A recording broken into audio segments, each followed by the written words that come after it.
are you all? Fine and safe, I hope. I'm also fine and safe here. It's rainy season. Don't forget to drink water now and then. Every now and then. Okay? Now, in the previous two classes, what did we discuss? About the structure of atom. Right? Well, not much. But now we are coming into the core subject. Okay? We said that atoms cannot be divided. We started that with Dalton's theory. Atoms cannot be divided. Atom is the smallest particle. But later on, the atoms made by different scientists proved that there can be subatomic particles. We stopped there. Okay? Now today, we will start with J.J. Thomson. What did J.J. Thomson do? He also did cathode ray experiments. He was a prominent scientist those days. And he came up with a clear evidence that there is a negatively charged particle which are coming out of the cathode. These rays, they have negatively charged particle. Earlier, Eugene Goldstone said that there is a positively charged particle. Now, Thomson says that there is a negatively charged particle too. So, what do we understand here?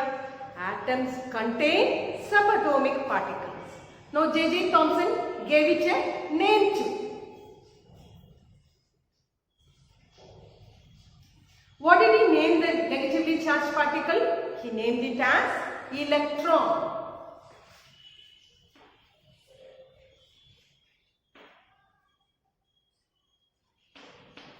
So, electrons are negatively charged particles. He also said that these electrons possess mass and energy.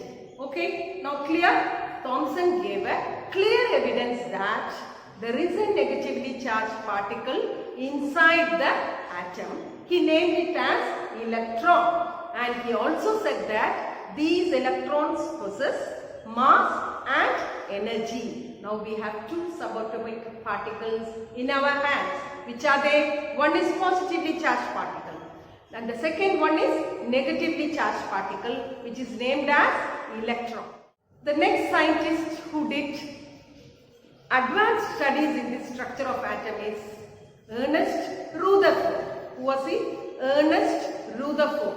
Those days, Rutherford was a prominent scientist who came up with Rutherford's gold foil experiment, which is very famous. What did he do here? He took a gold foil. Why did he choose gold? Well, gold is the most malleable metal. You have studied what is malleability previous year itself, right? What is malleability? Malleability is the capacity of metals to be drawn into thin sheets. So, since gold is the most malleable metal, gold foil was taken. Now, taking this gold foil, he passed alpha rays into this gold foil. What are alpha rays? Alpha rays are positively charged particles. So, when these alpha rays were passed into gold foil, he found out three observations. He went through three observations. Okay, we will see these observations one by one. Number one, observation number one. What was that? These alpha particles passed easily through the gold foil. There were no obstacles at all. The alpha rays passed very easily and comfortably through the gold foil. That was the observation number one. Observation number two. When these alpha particles hit on the gold foil, they bounced back at the same speed. Like as we hit a ball on the wall, it bounces back. The same way, these alpha particles were bouncing back. That was observation number two.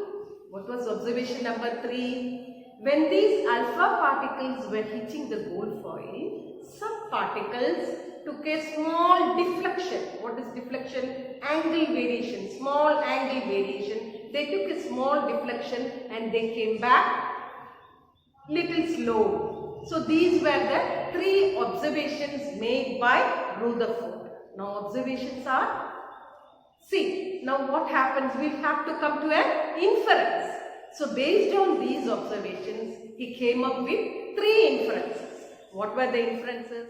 When these alpha particles pass through the gold foil comfortably, it shows that an atom has lot of empty space within them. That is why without any obstacles these alpha particles are passing through the gold foil. That was inference number 1.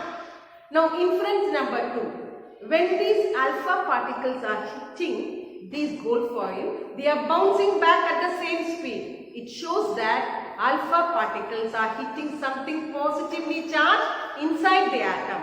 This shows that there is a concentrated part of alpha particles, that is positively charged particle inside the atom, and he named it as nucleus. What was it named? Nucleus. Nucleus contains only positively charged particles. Okay? And the third inference was, when these alpha particles hit on the sides of the nucleus, that is positively charged mass, they take a slight deviation and then come back. These were the 3 inferences he arrived at. So based on these observations, inferences, he came to a conclusion. What was the conclusion? An atom has lot of empty space. Center part is positively charged and he named it as nucleus. So nucleus contains fully positively charged particles and there are lot of empty space in an atom. Okay, this was the conclusion Ernest Rutherford arrived at. Our next scientist was James Chadwick. Who was he? James Chadwick. So Chadwick also, along with Rutherford, did some experiments and came up with an evidence that yes, atoms have empty space within them. There is a positively charged mass inside the atom called nucleus, and inside the nucleus there are positively charged particles. Along with that, there are particles which don't have any charge, and he named it as neutrons. What was it? Neutron. These neutrons are chargeless particles. So this was the evidence given by Chadwick along with Rutherford. Children, now we have a clear picture of the structure of the atom. What is the structure of the atom? An atom is not the smallest particle of any matter.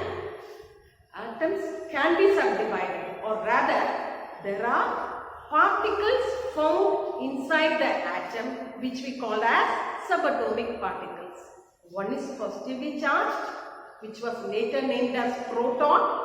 The second one is electron, negatively charged. They possess mass and energy. And the third one is neutron, chargeless particles. We have a table here in our textbook where all the 3 subatomic particles are displayed with their features. Shall we go to that?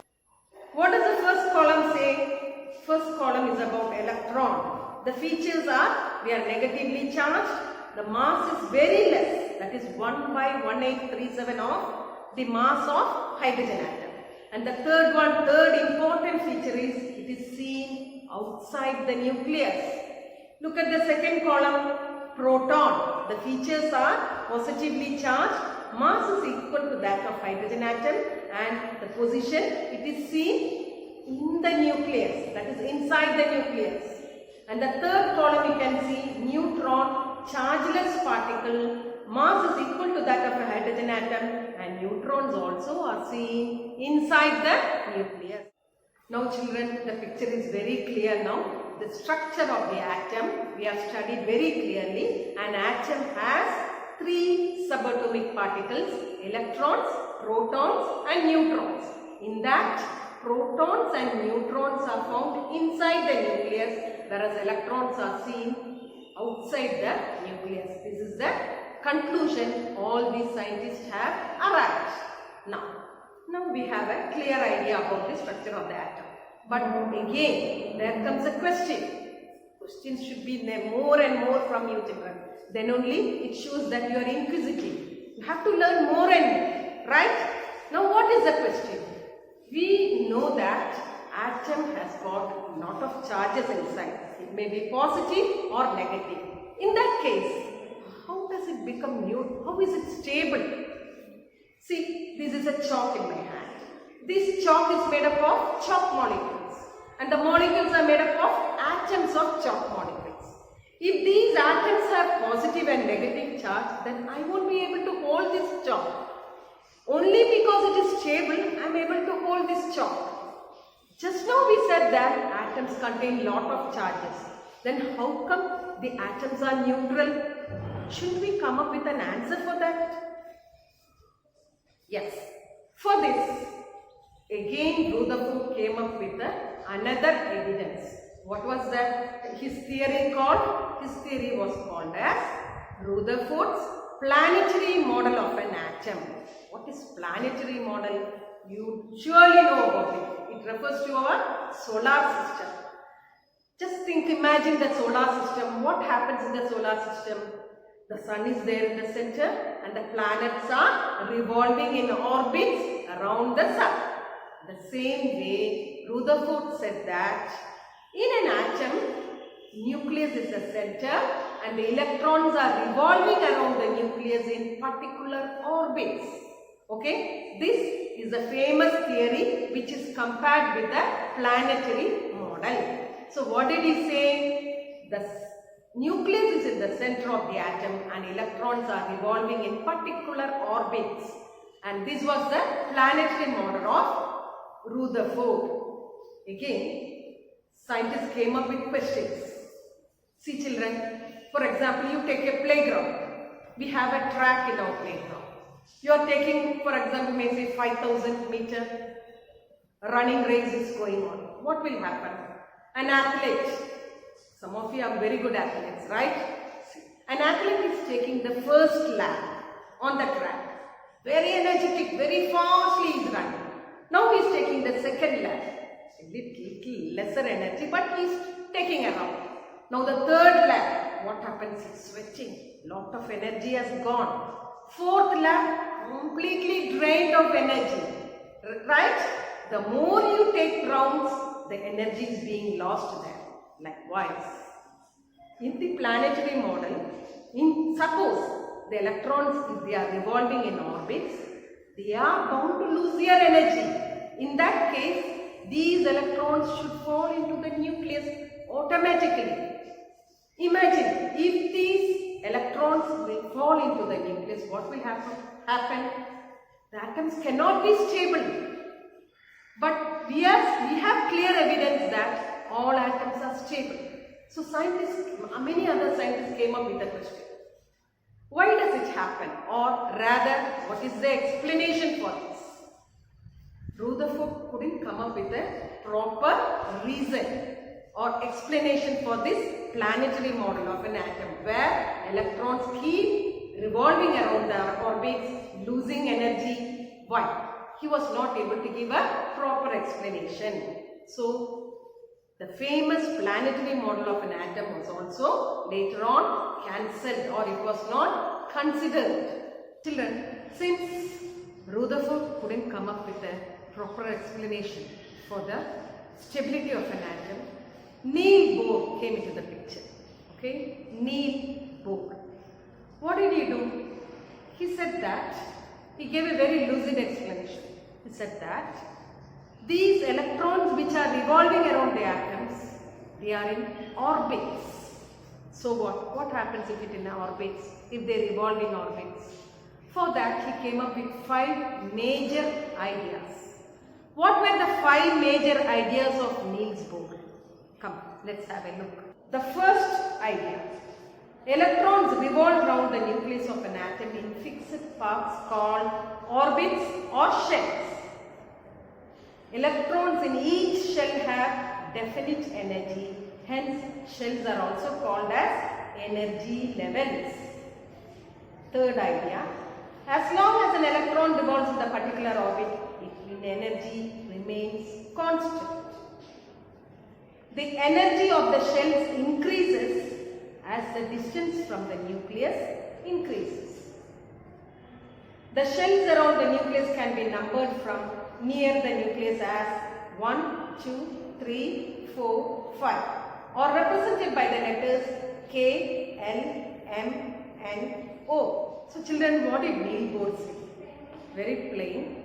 He said that, yes, the electrons are revolving in orbits. But the thing is, as they keep revolving these orbits, they never lose energy. Their energy is always constant.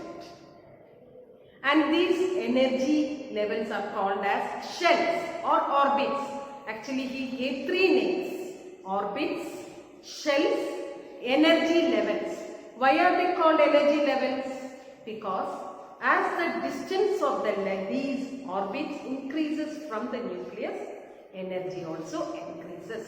So what happens is, when the electrons revolve around the particular orbits or shell or energy levels, their energy remains constant as long as they revolve in this orbit. So there is no chance of electrons losing energy and falling into the nucleus.